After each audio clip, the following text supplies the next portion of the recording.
a Welsh word, which I have no hope of pronouncing correctly, but is I'm not even gonna try. No. spelled. Hey guys, alright. Finally watching some overly sarcastic productions. Long overdue. I do like this channel. Today, we're watching a Legends summarized King Arthur. This counts as history because, well, King Arthur, man.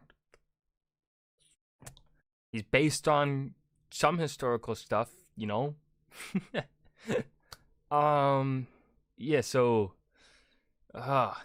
God. um I used to be huge into King Arthur as a kid. I don't quite know so much about him anymore. Uh Pretty much what I know about him is there's the obviously I think he has Welsh origins, I think it was. Second, uh there is some belief that maybe he exists, like the Arthur existed around shortly after the Romans left Britain. And then, of course, the TV show Merlin, with the actor who plays Merlin being someone that a couple of you have said I look like, and you know what? I'll take it. But yeah. Anyways, let's go ahead and watch this legend summarized and learn a bit about King Arthur. See if they talk about any of the historical information that possibly exists or possibly alludes to the existence of a King Arthur. Something about King Arthur. Whether you watched Sword in the Stone as a kid, listened to Camelot as an adult, or just existed in a part of the world where Britain was briefly in charge, you know about King Arthur. But if you True. tried to look into King Arthur to try and find some sort of canon for the story, you were probably both confused and disappointed. Maybe you read some. Yes, so one of the things, but obviously this is King Arthur is a myth / legend. Very popular one at that. So that means there are gonna be a bunch of interpretations based on pretty much region. Somewhere that Merlin aged backwards, but then couldn't find any evidence to support that. Maybe you wanted to know about the Holy Grail and ended up reading 50 pages about some Fisher King guy instead. Maybe you wanted to learn the sordid history of Arthur and Morgan Le Fay's secret tryst that famously produced the traitorous Mordred, and were utterly baffled to find zero connection between Mordred and Morgan at all. Whatever the case, while Arthurian mythos is very widespread and most people have at least some knowledge of the basic structure of the story, when you start tugging at the threads, the entire setup starts to lose cohesion. So what is Arthurian canon? And more importantly, do we actually care? To start off, we need to talk about the historical context for King Arthur. Yes, historical context. Yeah. But Arthurian canon does not exist. I think the most canon you can get is the basic story beats that exist inside of every King Arthurian legend. The Sword in the Stone, Excalibur, Lady in the Lake, Mordred being Arthur's ultimate demise, Lancelot and Gwen. Merlin changes now and then based on interpretation, you know, who he was, the deal he had. But I think the most common one is he made some deal with Uther so that Arthur could be born. And I think Merlin ends up taking Arthur away from Uther as part of the deal or something. I don't know. Like I said, it's been a while. As in the time frame he supposedly existed in and the events and accomplishments he's generally credited for. But because talking about history makes me break out in hives, I've conscripted Blue to do it for me. Blue? So basically, in the late 400s AD, after the Germanic tribes did the sacking and Rome did the falling, the power structure was pretty scattered, and a handful of German warlords ruled over an ethnically Latin and German mixed European population. As far as this dichotomy goes, aside from a handful of nobles in the cities, most of us didn't notice much of it.